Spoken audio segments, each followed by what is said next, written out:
Bonjour à tous. Alors, première petite question. Est-il imaginable qu'un pilote de Formule 1 ne connaisse pas le fonctionnement de sa voiture? Évidemment non. Est-il imaginable qu'un joueur de football ne connaisse pas la règle du jeu auquel il joue? Évidemment non. Est-il imaginable que tous les profs et les élèves ne connaissent pas le mode de fonctionnement d'un outil qu'ils utilisent en permanence et de manière intensive? Évidemment non. Eh bien pourtant, c'est ce qu'il arrive actuellement dans le domaine de l'éducation en France. Car ce fameux outil mystérieux dont je vous parle, et dont le mode de fonctionnement est méconnu des principaux intéressés, eh bien, c'est notre ami le cerveau. Alors de mon côté, je suis prof de maths dans un lycée. Vous inquiétez pas, Thalès, Pythagore, on dit qu'ils ne seraient pas là aujourd'hui, vous pouvez vous détendre. Il y a 5 ans, j'enseignais dans une première dite de consolidation, où nous avions regroupé les élèves qui étaient passés de seconde en première scientifique de manière un petit peu juste. Et pour les aider à avoir leur bac avec plus de facilité, nous avions recruté une équipe de super profs. C'était les profs les plus novateurs du lycée, les plus dans le pédagogique, les plus dans le relationnel, les plus aimés des élèves. En voici une photo à peine retouchée. Alors cependant, au bout de 6 mois, il a fallu faire un premier bilan. Et ce premier bilan était un peu décevant puisque 50% des élèves stagnaient au niveau où on les avait recrutés. Alors face à ce semi-échec et à cette constatation, je cherchais une explication et j'ai alors un jour posé la question aux élèves. Au fait, pensez-vous que l'intelligence est une donnée fixée à la naissance ou qu'elle s'acquiert au fil du temps et de la vie? Réponse, 50% des élèves de la classe pensaient que l'intelligence était une donnée fixée à la naissance, qu'on naissait intelligent ou limité, et pire encore, ou circonstance aggravante si vous voulez, que ça perdurait tout au long de notre vie. Alors que l'on sait désormais que ceci est un non-sens scientifique total.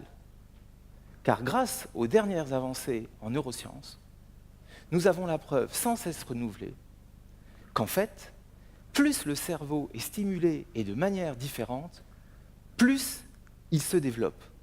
Et ça ne vous étonnera pas si je vous dis que les fameux élèves qui pensaient que l'intelligence était une donnée fixée à la naissance une bonne fois pour toutes étaient les mêmes que ceux qui plafonnaient.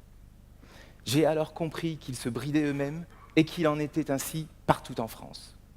C'est grâce à cette révélation que j'ai créé le projet Neurosup, que je mène parallèlement à mon travail de prof, et dont l'ambition est de dévoiler un petit peu partout en France, aux profs et aux élèves, les liens qu'il y a entre le fonctionnement du cerveau et des astuces, des méthodes d'apprentissage. Alors aujourd'hui, pendant quelques minutes, je voudrais partager avec vous 3 connaissances fondamentales de neurosciences qui vont à l'encontre de 3 fausses croyances communes que nous avons pour la plupart, ou en tout cas pour la plupart d'entre nous, nous avons eues. Alors là aussi, ne vous inquiétez pas, il n'y a pas de bagage scientifique nécessaire pour comprendre ce que je vais dire. Et il n'y a même pas d'humiliation publique prévue. La charte de TEDx est très stricte à ce niveau-là. Hélas, j'ai dû m'y plier. Je vous donne donc d'abord les titres et après je rentrerai dans le détail.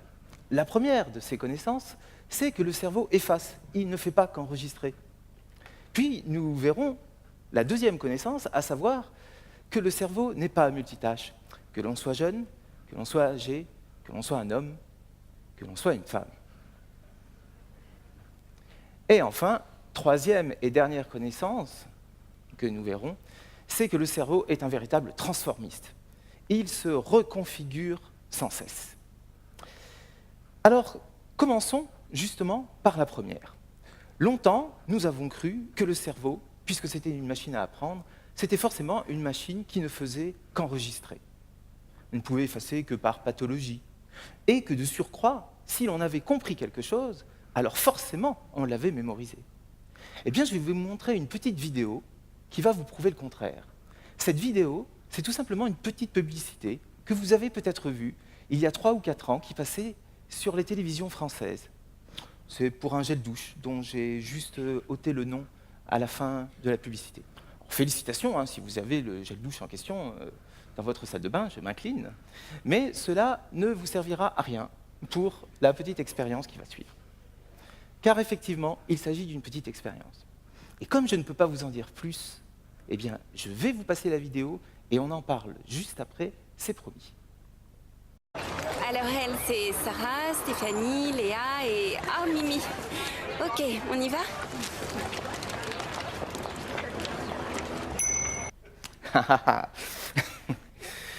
Alors je vous pose naïvement la question. Comment s'appelle cette jeune femme? Alors nous avons un courant Stéphanie, nous avons un courant Sarah, nous avons un courant Léa, et nous avons un courant silencieux. Les sans opinion de Tadix Alsace. Eh bien, figurez-vous qu'il n'y a pas à s'inquiéter, je parle aux sans opinion, puisque après tout, le personnage est exactement dans la même situation. Personnage clé joué par la caméra. Alors, on peut légitimement se demander, mais enfin, comment ça se fait que je n'ai pas mémorisé les choses, alors qu'un prénom, c'est pas difficile à comprendre. Donc, je l'ai compris, et pourtant, je ne l'ai pas mémorisé. Eh bien, parce qu'il faut savoir que grâce aux avancées en neurosciences, on a découvert avec certitude que le cerveau a fait effectivement une tendance à enregistrer facilement quand il trouvait que les informations qu'il recevait étaient utiles pour le futur proche, mais il avait également tendance à effacer très rapidement des informations qu'il pensait inutiles pour le futur proche. Pour vous donner une analogie, ce serait celle d'un physionomiste de boîte de nuit. Je suis désolé si je réévoque quelques souvenirs difficiles pour vous. Un physionomiste de boîte de nuit qui laisse passer votre amie charmante et qui vous laisse par contre, vous, sur le trottoir, méditer sur vos baskets pourtant si confortables et au vert fluo si tendance années 80. Alors, c'est ce qui est arrivé au personnage principal de la vidéo. En fait, il ne savait pas que mémoriser les prénoms de ces 4 jeunes filles allait être utile dans un futur si proche, puisque là, la jeune femme a déjà commencé une approche de séduction. Et là, le personnage, homme ou femme, joué par la caméra, va le payer très cher, le fait de ne pas avoir mémorisé les choses. Alors que si son ami lui avait dit « Écoute, demain, sur le campus de l'université, je te présenterai 4 de mes copines. Il y en a une parmi elles qui est folle dingue de toi, folle amoureuse, elle veut sortir avec toi. Oui, je sais, tu ne lui as jamais parlé, mais que veux-tu, c'est ton charisme. » Eh bien, à ce moment-là, je vous assure que le lendemain, vous mémorisez les 4 prénoms, car vous savez qu'il y a une utilité pour le futur proche à le faire. Alors, conclusion. Quand vous voudrez que vos interlocuteurs mémorisent les informations que vous leur donnez, que ce soit vos parents, vos élèves, vos enfants, vos collègues, eh bien n'hésitez pas, dans un premier temps, à leur annoncer la couleur. C'est-à-dire d'abord à donner l'objectif, puis à dire, eh bien pour atteindre cet objectif, il va falloir que tu mémorises les informations que je vais te donner maintenant. Ainsi, vous envoyez à leur cerveau un message d'utilité pour le futur proche. Et évidemment, pour clore cette première des 3 parties, je ne vais pas vous laisser sans une deuxième projection de la petite publicité pour réjouir ceux qui ont trouvé tout de suite, pour récupérer quelques partisans de la bonne réponse et pour désespérer, mais ne vous inquiétez pas, c'est tout à fait normal, ceux qui resteront toujours sans opinion. Allons-y. Alors elle, c'est Sarah, Stéphanie, Léa et... Ah, Mimi. Ok, on y va?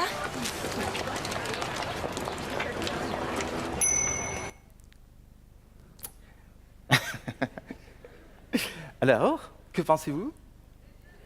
Oui, bien, bravo, c'est bien elle. C'est notre amie Stéphanie. Alors passons à la deuxième connaissance fondamentale en neurosciences. Le cerveau n'est pas multitâche. Alors vous allez me dire, comment ça, il n'est pas multitâche? Mais si, moi, je suis multitâche.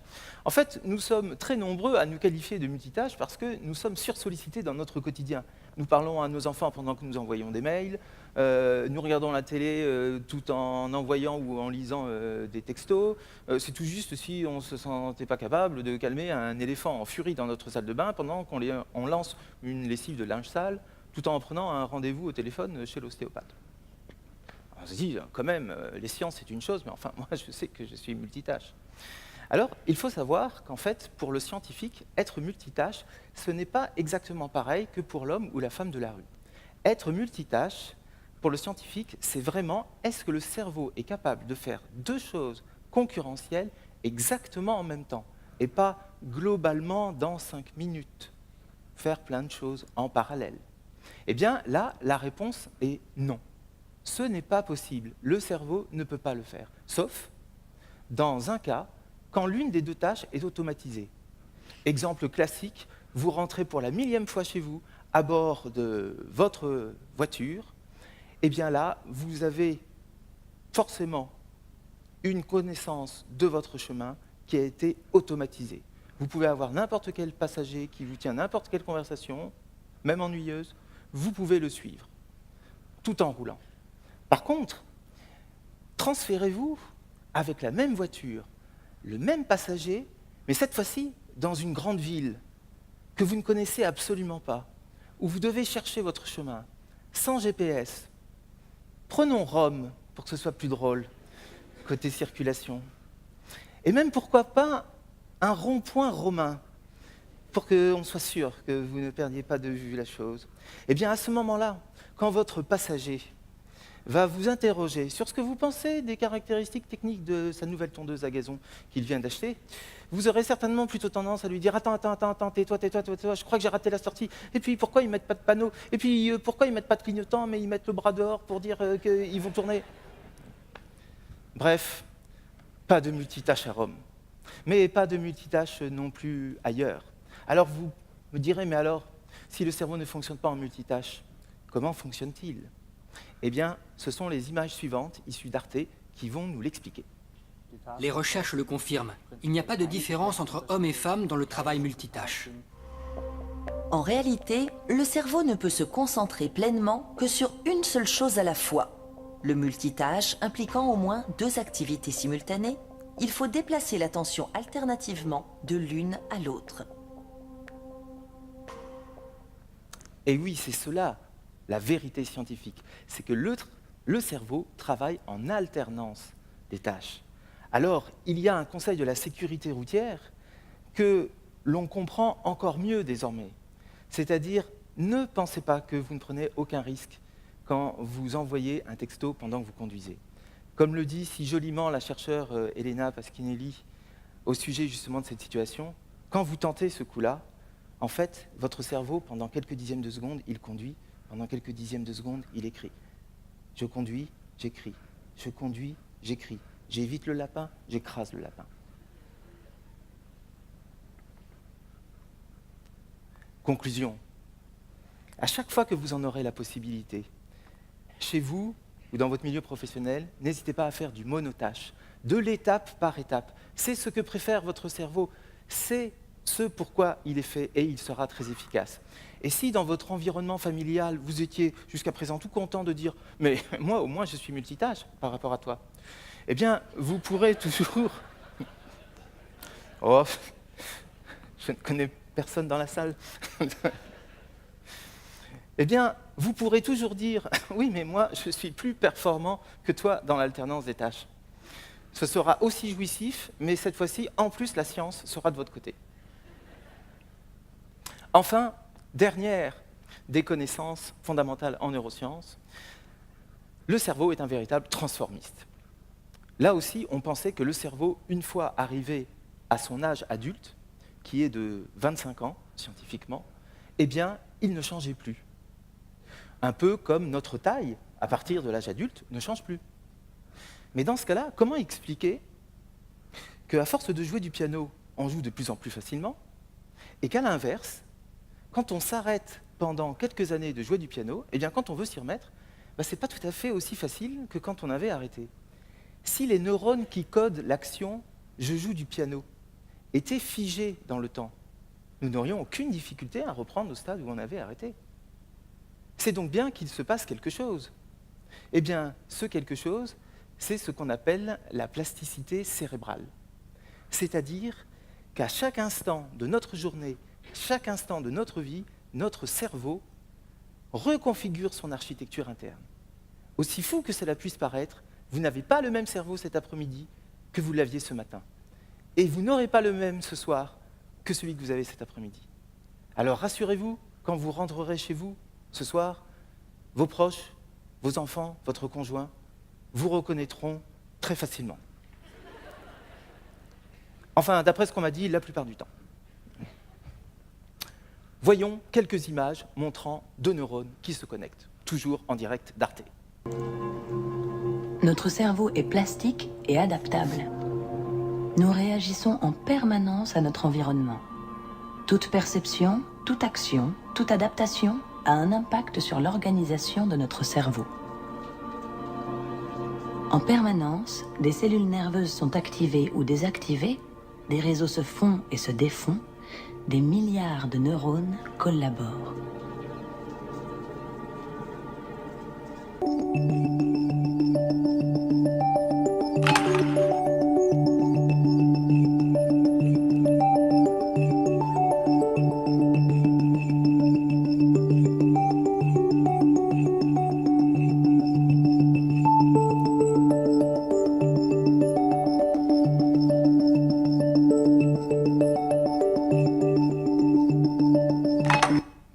C'est impressionnant, hein, n'est-ce pas? Alors, nous pouvons garder en tête deux images analogies de la plasticité cérébrale. D'abord, un chemin de randonnée. Plus il est fréquenté par les randonneurs, plus il se creuse et plus il devient stable. Malgré les pluies, il ne s'effacera pas. C'est l'équivalent de « je joue du piano de plus en plus et j'en joue donc de mieux en mieux ». Par contre, si vous n'empruntez qu'une seule fois ce chemin, à peine il est construit qu'il peut s'effacer. Là, pour le cerveau, c'est l'équivalent de neurones qui se déconnectent, puis ont leur liaison qui disparaît. Et puis, la dernière petite analogie, c'est la fantastique possibilité du cerveau de se connecter, d'avoir ces neurones qui se connectent avec d'autres. Un peu comme l'expansion du réseau autoroutier français multiplie les possibilités d'aller vers une ville donnée, Paris, eh bien, pour l'information, c'est pareil. Sauf que pour le cerveau, c'est à une échelle vertigineuse. Nous avons 100 milliards de neurones dans notre cerveau qui peuvent se connecter chacun à 10 000 autres. Alors, grâce à la plasticité cérébrale, eh bien, adieu au mythe du défaitisme, du fatalisme, du « je suis nul en anglais comme mes parents », du « oui, bien sûr, je peux progresser, mais enfin, si c'est dans 3 ans, moi, j'aurai jamais le temps et le courage d'attendre », etc., etc. Tout ceci est faux, puisque la plasticité cérébrale, elle est de chaque instant. Alors, conclusion, lorsque, dans votre vie, vous serez amené à douter de vous-même, ou si un jour, il y a quelqu'un qui vous fait douter de vous-même, n'hésitez pas à vous rappeler de la plasticité cérébrale et à vous dire « eh bien, tant pis, j'y vais quand même, parce que je sais que mon cerveau va me suivre. » Et effectivement, il va vous suivre, et vous serez plus heureux. Merci à vous et bonne soirée.